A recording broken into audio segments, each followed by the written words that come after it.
The grand hall of Tethys Prime sparkled with lights from 1,000 worlds. Delegates from across the Galactic Union gathered for the annual cultural exchange, a tradition meant to strengthen bonds between the many species that called the galaxy home. Among the crowd, a woman with deep purple skin and silver markings along her arms stood near the refreshment station. Her name was Lyra Vexthal, and she carried herself like someone who had never known defeat. Lyra wore her military uniform with pride. The medals on her chest told stories of battles won and lives saved. She was Zenthari, a species known throughout the Union for their warrior traditions. From birth, Zenthari children learned to fight, to honor their ancestors, and to never back down from a challenge. Lyra had excelled at all of it. At 32 cycles old, she commanded respect wherever she went. She found these cultural events tedious. Too much talking, not enough action. But her superior officers insisted that good soldiers needed to understand the cultures they protected. So here she stood, sipping a drink that tasted like flowers and metal, watching aliens dance to music that hurt her ears. Not a fan of the Diluvian Symphony? A quiet voice asked beside her. Lyra turned to see a human man holding 2 glasses. He was average height for his species, with brown hair that fell across his forehead and eyes the color of Earth's ancient forests. He wore simple civilian clothes. Neat, but unremarkable. His smile was gentle, almost apologetic. "It sounds like someone is torturing a plasma coil," Lyra said bluntly. The human laughed, a soft sound that somehow cut through the noise around them. "I'm Daniel. Daniel Carter. I work in the archives. Historical Records Division. Lyra Vexthal. Union Defense Fleet." She accepted the glass he offered. "An archivist? That must be boring work." "Some people find peace in boring," Daniel said. He looked out at the crowd with an expression Lyra couldn't quite read. "There's value in quiet things. Old documents. Forgotten stories. The truth. Hidden in dusty files." Most people would have been offended by Lyra's comment. But Daniel seemed genuinely unbothered. This intrigued her. Zenthari culture was built on direct confrontation. People either challenged you or feared you. This human did neither. "What brings a warrior to a party for diplomats?" Daniel asked. "Orders," Lyra said. "What brings an archivist?" "Curiosity. These events are living history. In 50 years, someone will read about this night in the files I maintain. I like to see history as it happens, not just after it's been written down and sanitized." They talked for an hour, then 2. Daniel asked questions about Zenthari culture that no one had asked Lyra before. Not about weapons or battle tactics, but about their poetry, their family structures, what they valued beyond combat. In turn, Lyra learned that Daniel had lived on Tethys Prime for 7 years. Before that, he'd worked for Earth's government in some capacity he didn't elaborate on. He lived alone, enjoyed cooking, and spent his free time reading ancient texts from extinct civilizations. "Why study dead cultures?" Lyra asked. Daniel's expression turned thoughtful. "Because they have lessons for the living. Every civilization that fell made mistakes. Every species that went extinct ignored warning signs. If we study them carefully, maybe we can avoid their fate." Something about the way he said it made Lyra think he wasn't just talking about ancient history. Over the following months, they met regularly. Lyra would return from patrol missions and find messages from Daniel waiting. Simple things. A funny observation about a document he'd translated. A question about some tactical decision from a war centuries past. An invitation to try a new restaurant that served authentic human food. Their first real date was at a small cafe overlooking the crystal gardens of Tethys Prime. Daniel arrived early, and Lyra found him reading on a datapad.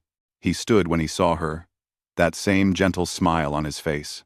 "You're always reading," Lyra observed as they sat. "Books don't judge you for your past," Daniel said quietly. Then, as if realizing he'd revealed too much, he added, And they're cheaper than therapy. Lyra laughed. She found herself laughing often around Daniel. Her warrior friends couldn't understand it.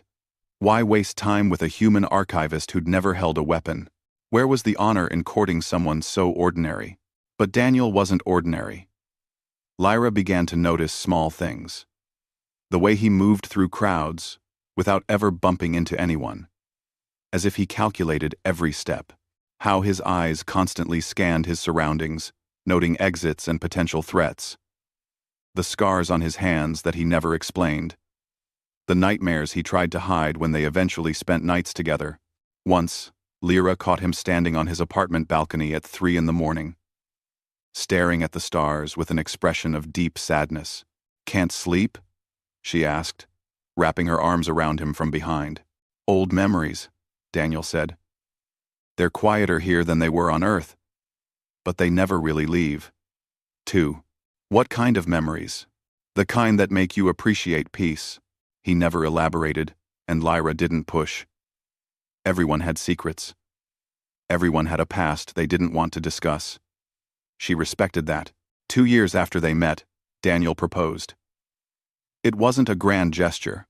They were sitting in his apartment, eating dinner he'd cooked, when he simply said, "I know Zenthari marriage customs are different from human ones, but would you consider binding your life to mine, in whatever way feels right to you?" Lyra's family was skeptical when she announced the engagement. Her father, a decorated general, couldn't understand why his daughter would choose a human clerk over a proper Zenthari warrior. Her mother worried that Lyra was throwing away her culture for a novelty, but at the wedding, watching Daniel stand before her in traditional Zenthari ceremonial robes, speaking the ancient vows in her language with perfect pronunciation, Lyra knew she'd made the right choice. This quiet human who cataloged history and cooked elaborate meals and asked questions no one else thought to ask. He was her choice. And she was his. The ceremony was small. A few of Lyra's military friends attended, along with some colleagues from Daniel's archive. No one from Earth came for Daniel. When Lyra asked about it, he said simply, "I left that life behind. This is my life now. You are my life now." They settled into comfortable routines. Lyra took missions that kept her close to Tethys Prime.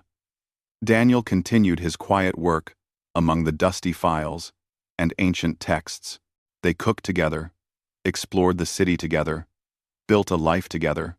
In the evenings, they would sit on their balcony, watching the ships come and go from the orbital platforms above. Daniel would rest his head on Lyra's shoulder, and she would run her fingers through his hair. "Do you miss it?" Lyra asked one night. "Earth? I miss what Earth could have been," Daniel said. "But I don't miss what it was when I left. Will you tell me about it someday?" "Maybe," Daniel said. "When the past feels farther away." Lyra noticed a locked case in their storage room once, covered in dust. It was old, military grade, with a biometric lock keyed to Daniel's handprint. When she asked about it, Daniel's expression shifted for just a moment. Something cold and hard flickered behind his eyes, then disappeared. "Just old things from Earth," he said. "Nothing important anymore." She believed him because she wanted to. Because the life they'd built was good and peaceful and warm. Because the idea that her gentle husband might be hiding something significant seemed impossible. But late at night, when she couldn't sleep, Lyra would sometimes watch Daniel.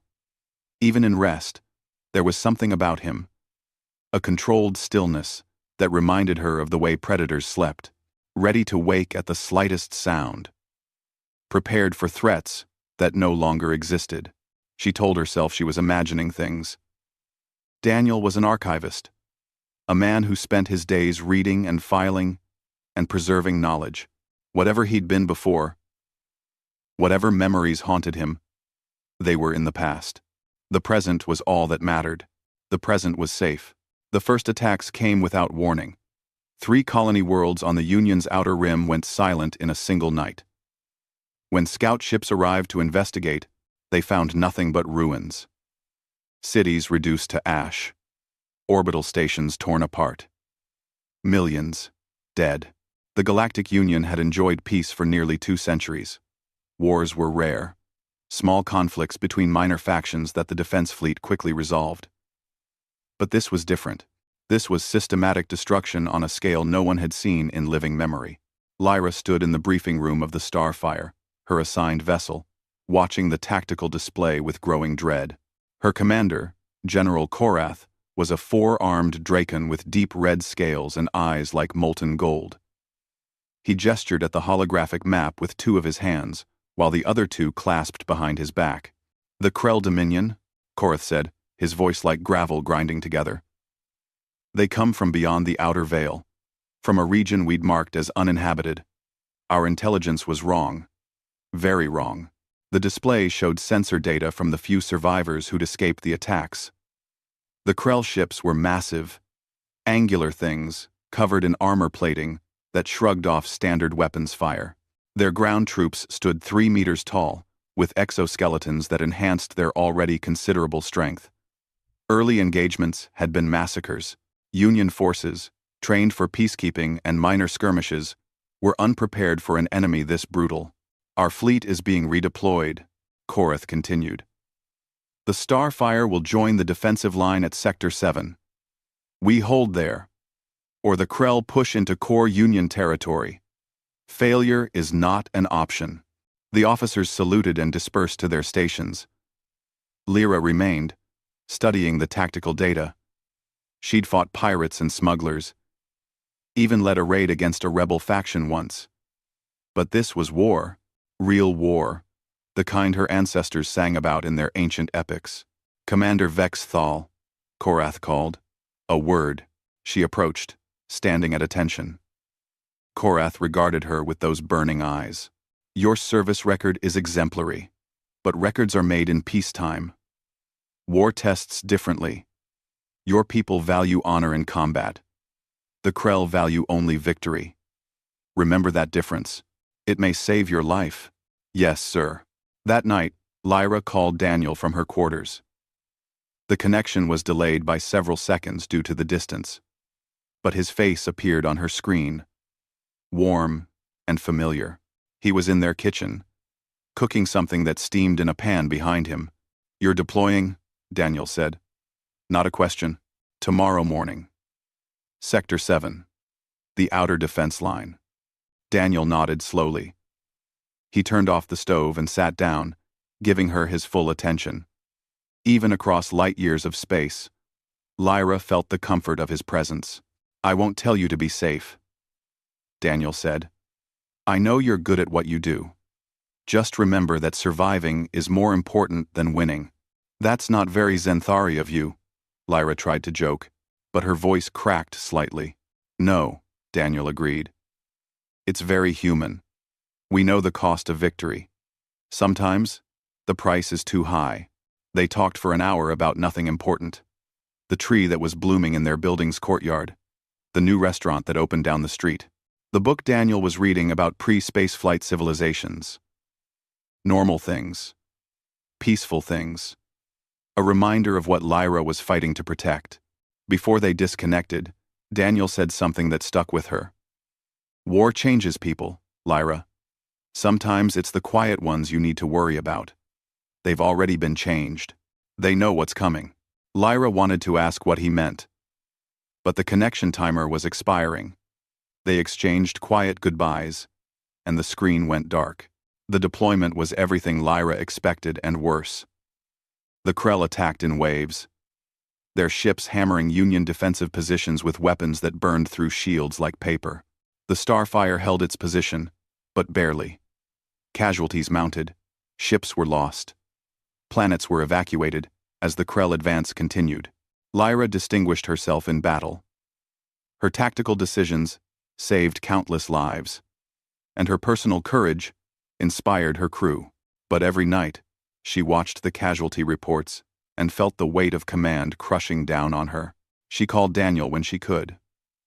The conversations grew shorter as communications became more difficult, but she treasured every moment. "How do you deal with it?" she asked him one night, exhausted after a 14-hour shift.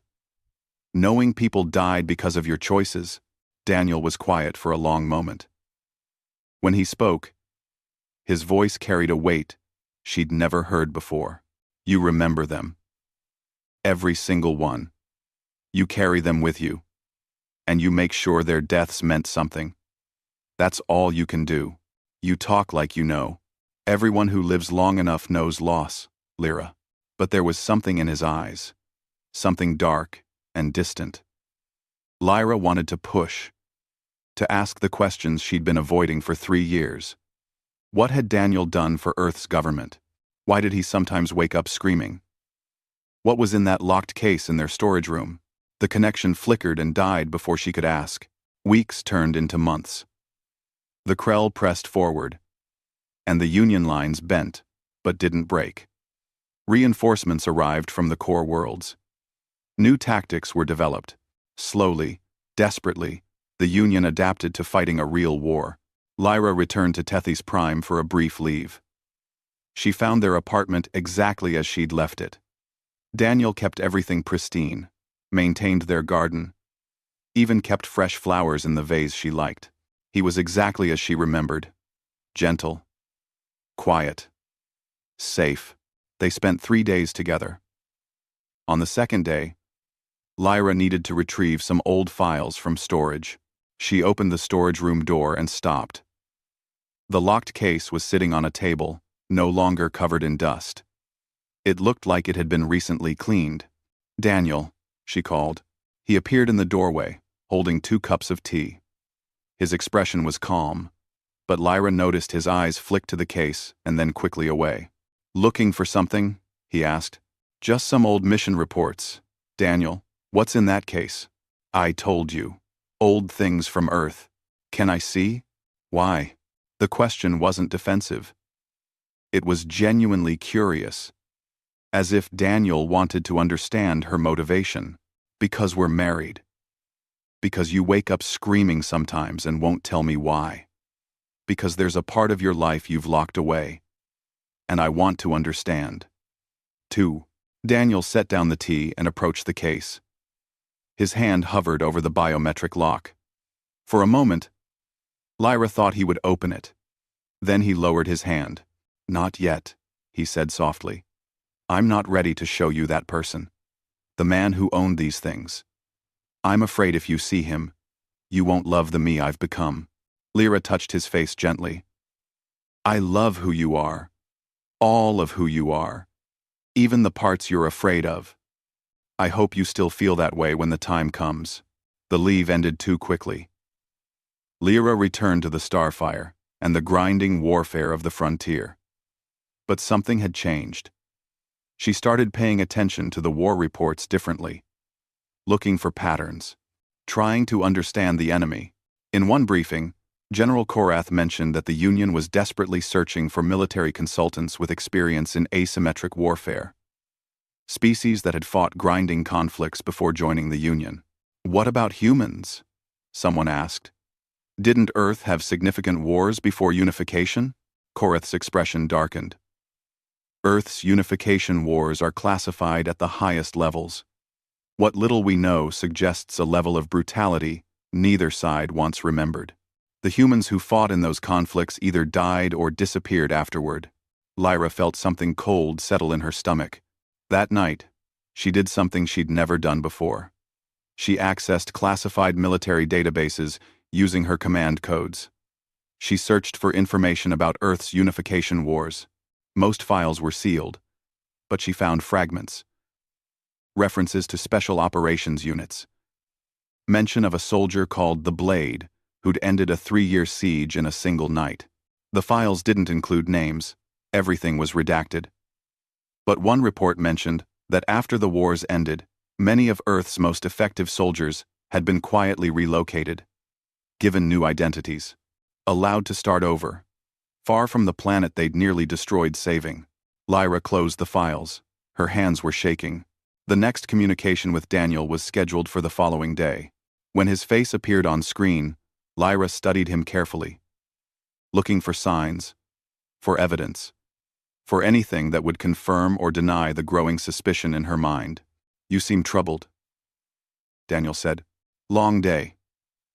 We lost another ship yesterday. I'm sorry. Daniel, if I asked you something about your past, Would you answer honestly? He was quiet for a long moment. I've never lied to you, Lyra. But there are truths I haven't shared. If you ask me directly, I'll answer. But think carefully about whether you want to know. Some doors, once opened, can't be closed again. Lyra opened her mouth to ask. To demand the truth. To finally understand who she'd married. Then the alarm klaxons blared. Red lights flooded the bridge. Someone shouted about incoming Krell ships. Far more than expected. The connection cut as the Starfire went to battle stations. And Lyra's question remained unasked.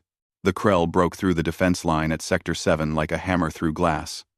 Their new strategy was brutal in its simplicity. They'd gathered their forces for one massive push. Overwhelming Union ships through sheer numbers and firepower. The Starfire survived. But barely. Half the defensive fleet was destroyed, or disabled. And then the Krell did something no one expected.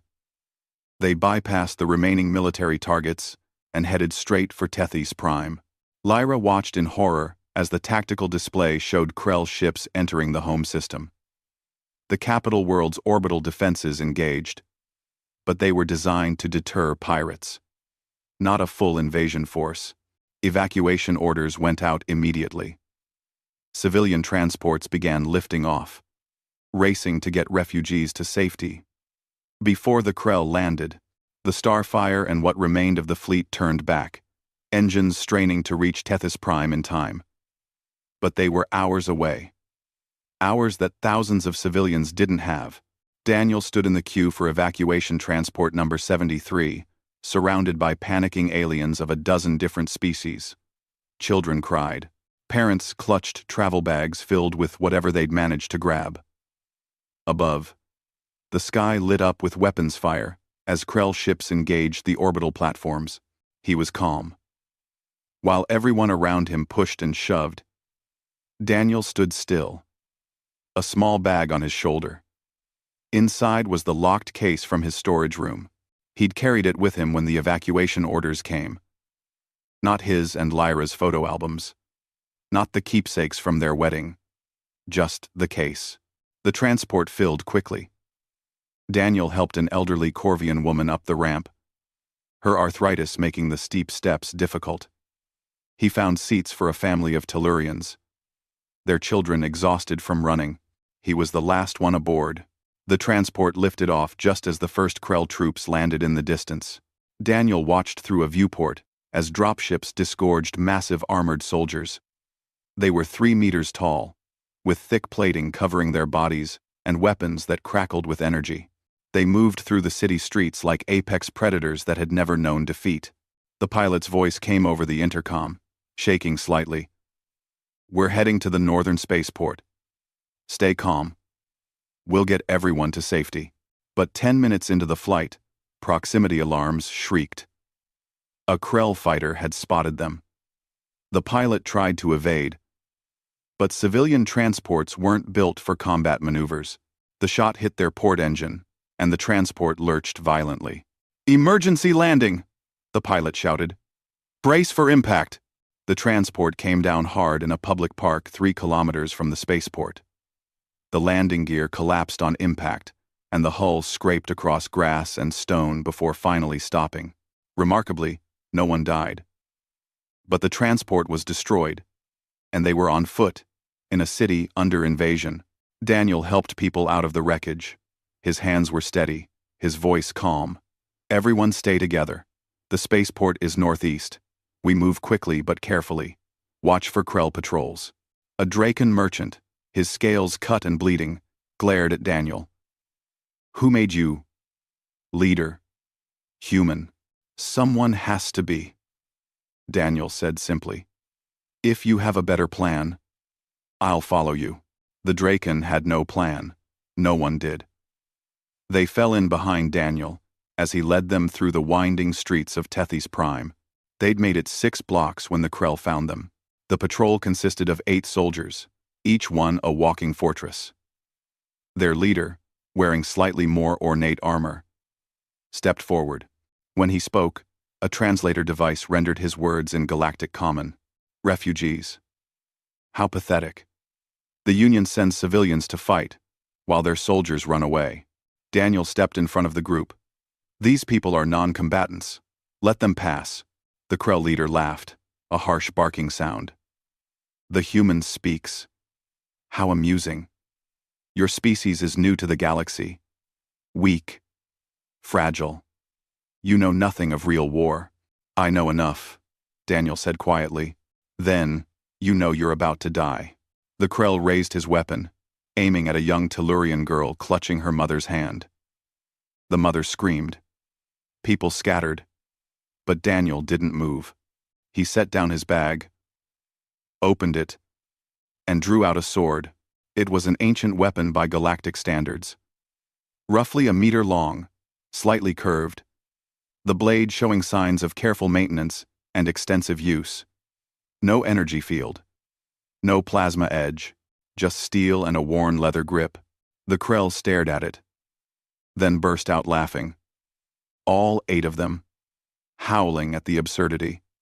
A human facing modern soldiers with an antique blade. This is what the Union has become? The leader said between laughs. So desperate they send civilians with museum pieces? Last chance, Daniel said. Let them go. Kill him. The leader ordered casually. The first Krell soldier raised his energy rifle. Daniel moved. One moment he was standing still. The next, he was somehow behind the soldier, his blade passing through a gap in the armor plating at the neck joint. The Krell fell, dead, before he understood what happened. The laughter stopped. Daniel moved like water, flowing around attacks that should have hit him. His blade found every weakness in Krell armor. Joints, seals, sensor arrays. He didn't fight the way Lyra fought, with strength and directness. He fought like someone who'd studied violence until it became mathematics. Efficient. Precise. Inevitable. A Krell tried to grab him. Daniel stepped inside the grab, struck twice, and the soldier's armor cracked, his ribs broken. Another fired his weapon. Daniel was already moving, the energy bolt missing by centimeters. His blade flashed, and the Krell's weapon sparked and died, severed in half. The entire fight lasted 90 seconds. 7 Krell lay on the ground, dead or disabled. The leader stood alone, his weapon aimed shakily at Daniel. But his hands trembled. For the first time in his military career, the Krell officer felt fear. Who are you? He whispered. Someone who wanted to be forgotten, Daniel said. He moved faster than the eye could follow. The Krell's weapon clattered to the ground. The leader fell to his knees, his armor sliced open, his chest heaving. Go, Daniel said. Tell your commanders that if they hurt these people, I'll come for them. All of them. And they'll learn why Earth tried to forget soldiers like me. The Krell officer ran, limping, injured, terrified. Daniel turned back to the refugees. They stared at him with wide eyes, some in awe, some in fear. The elderly Corvian woman he'd helped onto the transport spoke first.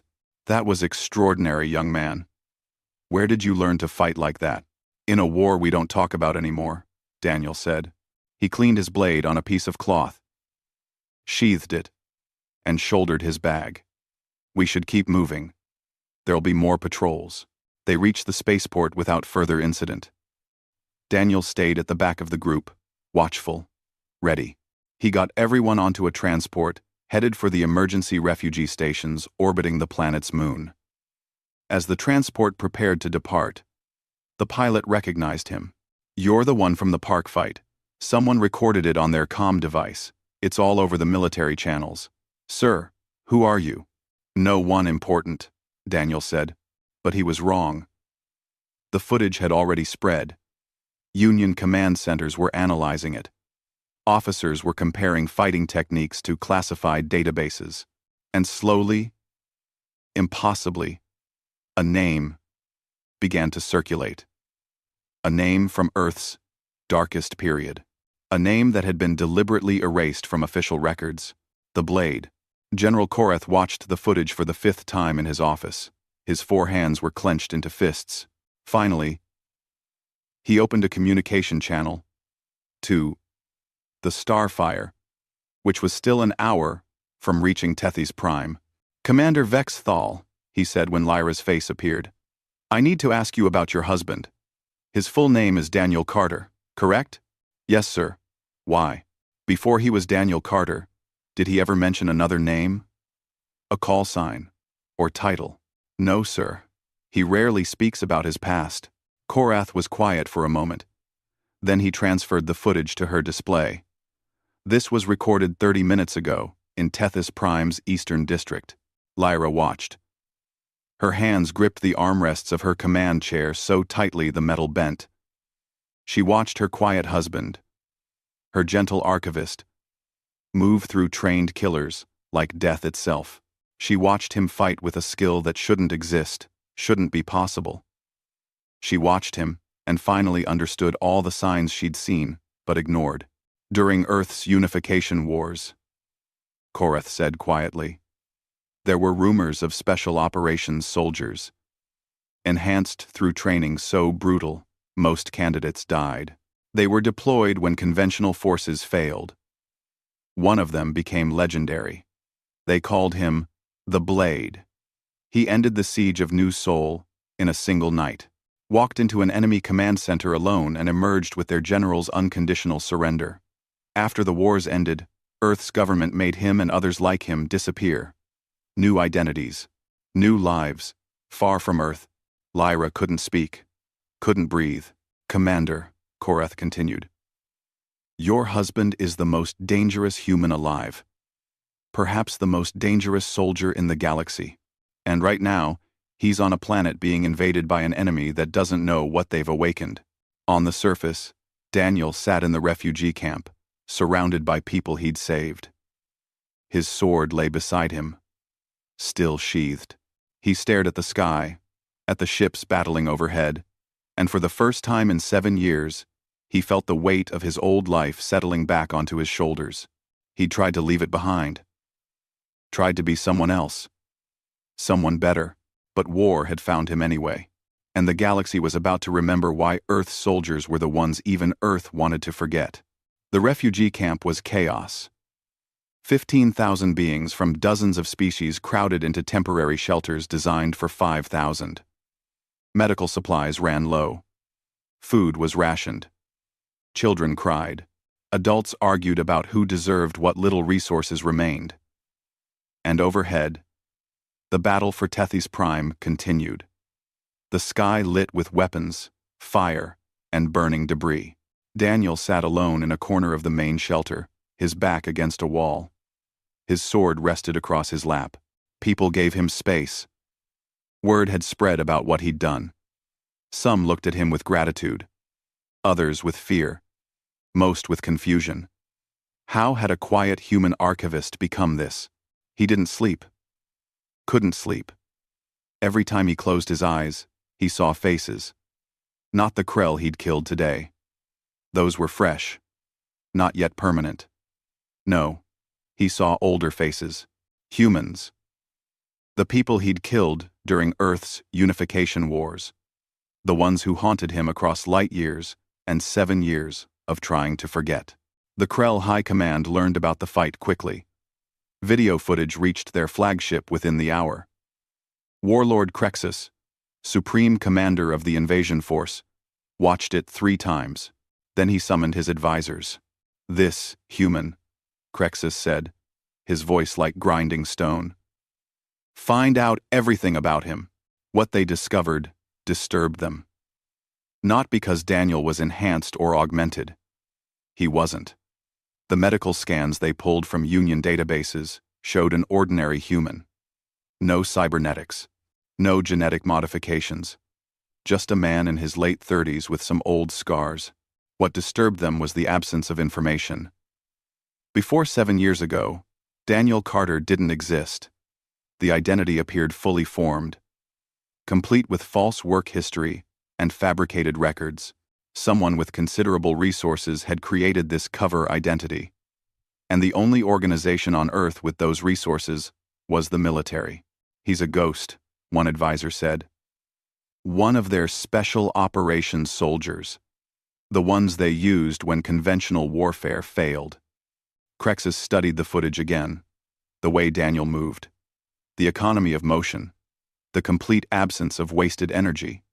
This wasn't just training. This was art. And art took time to perfect. How many humans like this exist? Crexus asked. Unknown. Earth's government classified everything about the Unification Wars, but intelligence suggests there were fewer than 200 of these soldiers. Most died during the conflict. The survivors were given new identities and scattered across Union space.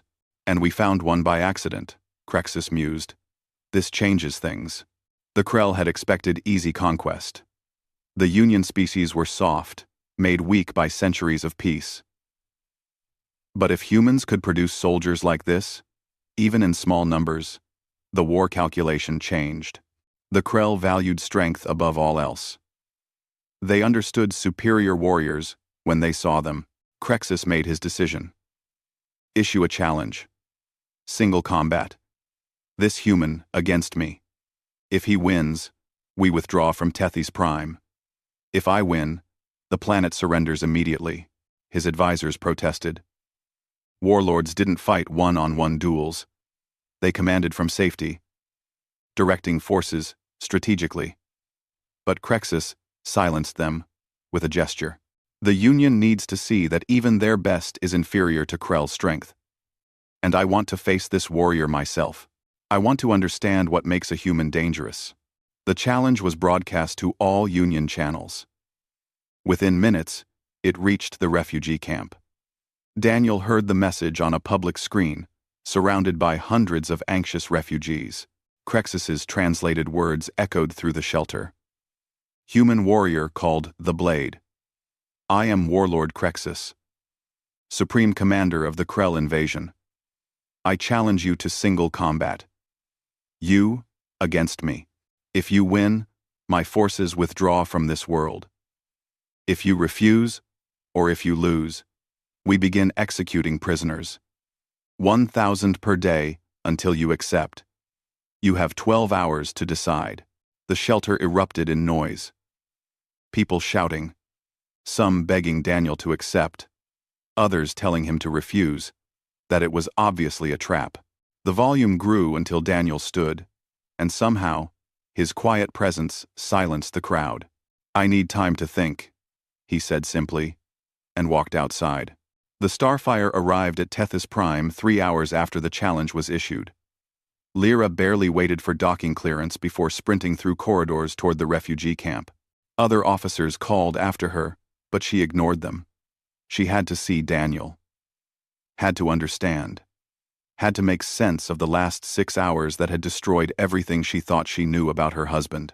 She found him sitting on a bench outside the main shelter, staring at nothing. His sword lay beside him. He looked tired in a way she'd never seen before. Not physically tired. Soul tired. Like a man carrying a weight no one else could see. Daniel, Lyra said softly. He looked up. For just a moment, his face showed relief and joy at seeing her. Then, it settled back into that exhausted expression. I saw the footage, Lyra said, sitting beside him. All of it.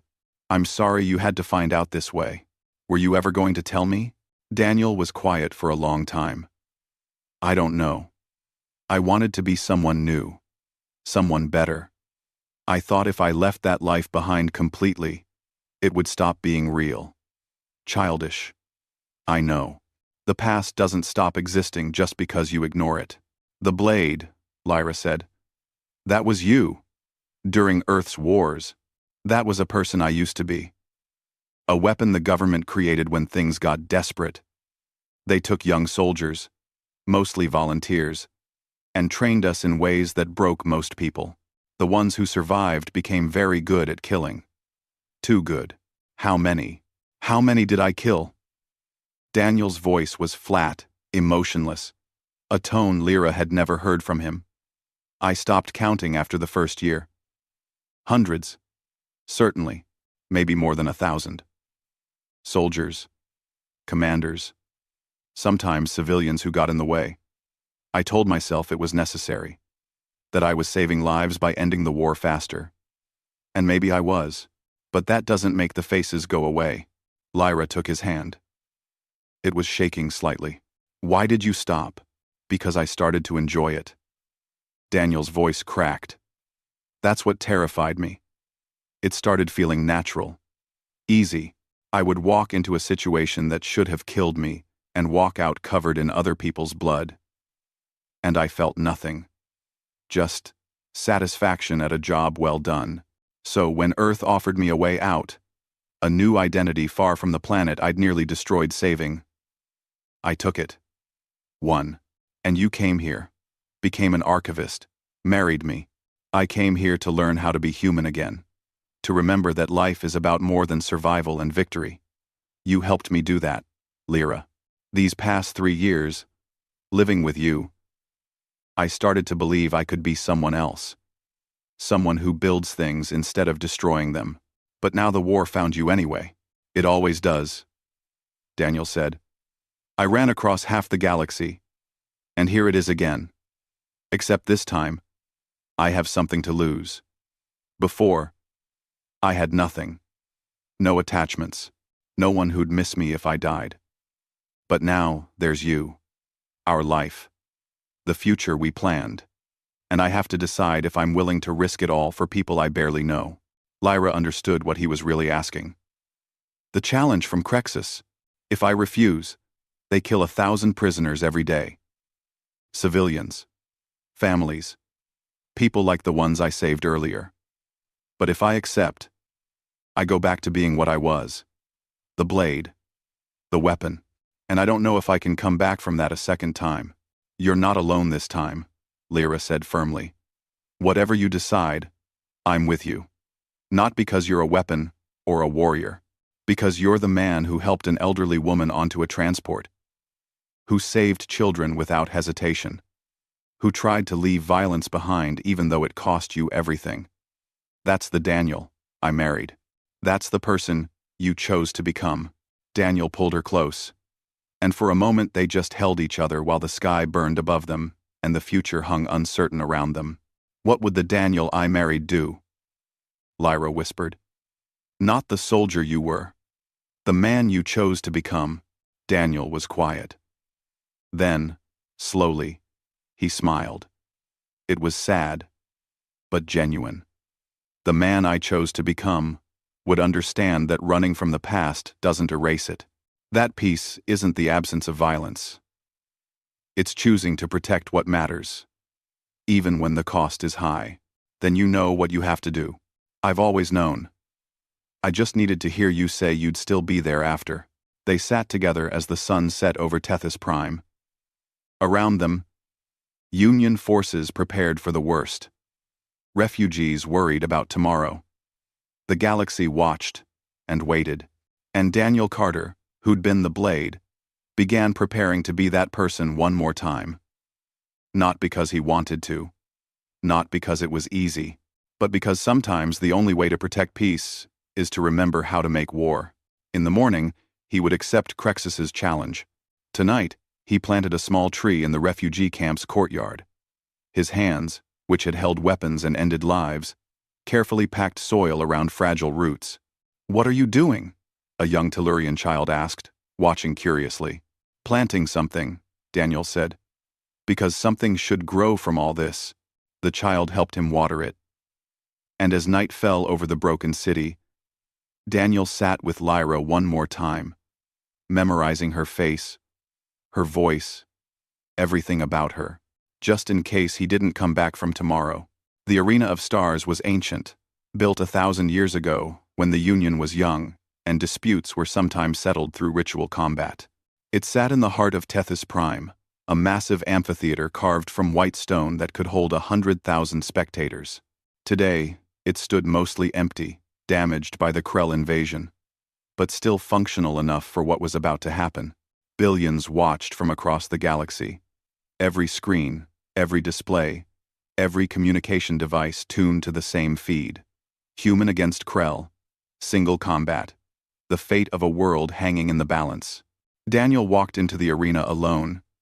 He wore simple clothes, the same ones he'd worn the day before, No armor, no enhancements.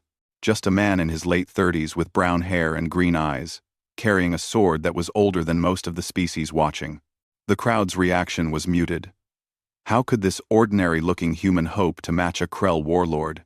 Crexus was 3 meters of muscle and armor, a veteran of 100 battles, commander of an invasion force that had crushed Union defenses. Daniel looked like someone who should be filing documents, not fighting for a planet's survival. Lyra sat in the command section with General Korath and other senior officers. Her hands gripped the armrests so hard the metal bent. She wanted to look away, but couldn't. Whatever happened in the next few minutes would determine not just Tethys Prime's fate, but the galaxy's understanding of humanity. Crexus entered from the opposite side. His armor was ceremonial, but functional, covered in markings that denoted rank and victories. He carried a massive energy blade in one hand and a plasma cannon in the other. The weapons hummed with power. Behind him, his honor guard watched from the Krell section of the stands. A neutral Galactic Union arbiter stood at the arena's edge, his voice amplified across the space and broadcast to countless worlds. The terms are witnessed and accepted. Single combat to first surrender or death. The fate of Tethys Prime hangs on this outcome. May the strongest prevail. He stepped back. The arena fell silent. Crexus activated his weapons. Energy crackled along his blade. The plasma cannon charged with a high-pitched whine. "Human," he called out. His voice translated for all to hear. "You are brave to face me, but bravery without power is meaningless. I will make your death quick.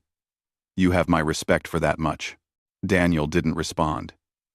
He drew his sword slowly, the blade reflecting the arena lights. He took a stance that looked deceptively relaxed. Weight balanced. Sword held in both hands, at a slight angle. And then Crexus attacked. The warlord moved fast for his size, closing the distance in seconds. His energy blade came down in an overhead strike that would have split Daniel in half. But Daniel wasn't there. He'd moved sideways, not running. Just a simple step that took him exactly outside the strike's path by the smallest possible margin. Crexus's blade hit stone and carved a glowing furrow 3 meters long. Before he could recover, Daniel struck. Not at the armor. At the joints where plates met. His sword's edge found a gap and drew a line of blue blood.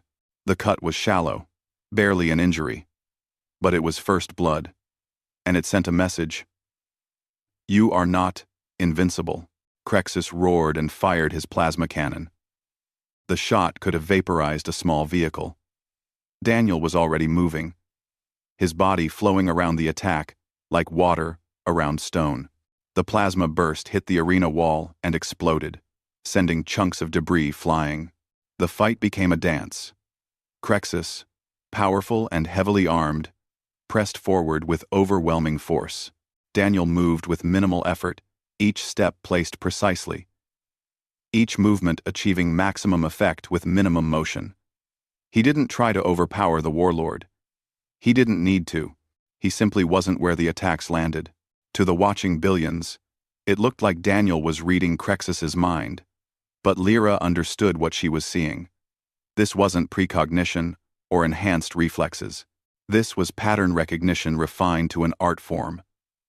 Daniel had fought so many battles, studied so many fighting styles, that he could predict what came next just from watching his opponent's weight shift. 5 minutes into the fight, Crexus began to slow. His armor was powerful but heavy. His weapons drained energy. He was built for short, decisive battles, where overwhelming force quickly crushed opposition. But Daniel wasn't giving him that battle. Every strike missed, every shot found air, and all the while, that ancient blade found more gaps, more joints, more small cuts, that individually meant nothing but collectively were bleeding the warlord dry. "Stand still and fight," Crexus bellowed in frustration. "I am fighting," Daniel replied quietly. "You're just not used to opponents who survive long enough for you to notice." The crowd began to murmur. What they'd expected to be a quick execution was becoming something else entirely. The human wasn't just surviving, he was winning, not through power or advanced technology, but through skill so refined it looked effortless. Crexus changed tactics. He stopped trying to hit Daniel and started destroying the arena itself. His plasma cannon fired in sweeping arcs, turning sections of floor into molten slag. His energy blade carved through support pillars. He was trying to limit Daniel's movement, to force him into a corner where he couldn't dodge. But Daniel adapted. He used the destroyed terrain to his advantage, jumping from broken stone to broken stone, using debris as cover, turning Crexus's destruction into obstacles that slowed the warlord more than they hindered Daniel. 15 minutes into the fight, Crexus's armor showed damage. The ceremonial plates were scarred and cracked from Daniel's precise strikes. Blue blood stained multiple joints. The warlord's breathing came heavy through his helmet's speakers. Daniel, meanwhile, had a cut on his cheek from flying debris, and his clothes were torn in places. But he moved as fluidly as when the fight started. If anything, he seemed to grow calmer as the battle progressed, falling into a state of perfect focus where thought and action were the same thing. How? Crexus demanded between heavy breaths. How does a species as weak as humanity produce warriors like you? We're not weak, Daniel said, his voice carrying across the silent arena. We're adaptable. You were born for war. We had to learn it. And when you have to learn something the hard way, when you have to earn every advantage through blood and pain and loss, you understand it differently. You don't take it for granted. The fight continued. But everyone watching began to realize something. This wasn't about who would win anymore. That outcome was becoming clear. This was about what came after, about what message this fight would send to the galaxy. Crexus made one final desperate charge, roaring his defiance, every weapon firing, his entire massive body committed to crushing this small human who dared challenge Krell's supremacy. Daniel waited until the last possible moment. Then he moved. Not away, toward.